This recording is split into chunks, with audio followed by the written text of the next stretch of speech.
ఇక అహనా పెళ్ళంట తరహాలో రేవంత్ పాలన వర్సెస్ బీఆర్ఎస్ సీన్.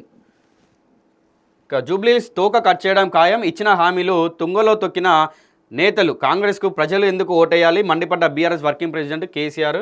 ఇంకా ఇటుపక్క నిరుద్యోగులకు ఆశ చూపి 10 ఏళ్ళు భోగం, 5 ఏళ్ళు మహిళా మంత్రి లేకుండా నడిపిన చరిత్ర, బీఆర్ఎస్ బీజేపీలోది లోపాయకార ఒప్పందం. కేటీఆర్ వ్యాఖ్యలకు కౌంటర్ ఇచ్చిన PCC chief Mahesh Kumar.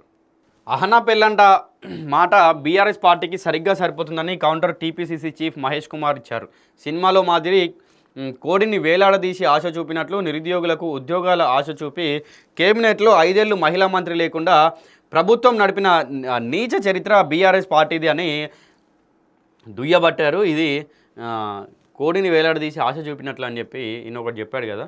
So ఇది మొన్న ఈ బీఆర్ఎస్ మహిళా కార్యకర్తలు అందరూ కూడా నిజంగానే ఒక కోడిని పట్టుకొని ఇంటింటికి పోయి వీళ్ళు ప్రచారం చేస్తున్నారు. ఎట్లా చేస్తున్నారంటే, ఇక మీకు 6 హామీలు 417 పథకాలు ఇచ్చారు కదా, మీరు ఒకవేళ మళ్ళీ ఇక్కడ వచ్చేటువంటి ఉప ఎన్నికల్లో కాంగ్రెస్ పార్టీని లేదంటే అక్కడ ఉన్నటువంటి అభ్యర్థిని గెలిపిస్తే మాత్రం మీకు ఇదే విధంగా వాళ్ళు అభివృద్ధి చేస్తామని లేకుంటే ఇంకేదన్నా చెప్పి పథకాలు హామీలు చూపించి ఇట్లనే చేస్తారని చెప్పి ఆమె కోడి పట్టుకొని ఈ మహిళా కార్యకర్తలందరూ ఆడ ప్రచారం చేస్తున్నారు.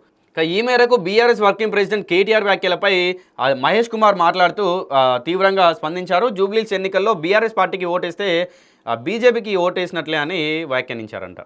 ఇదేంది?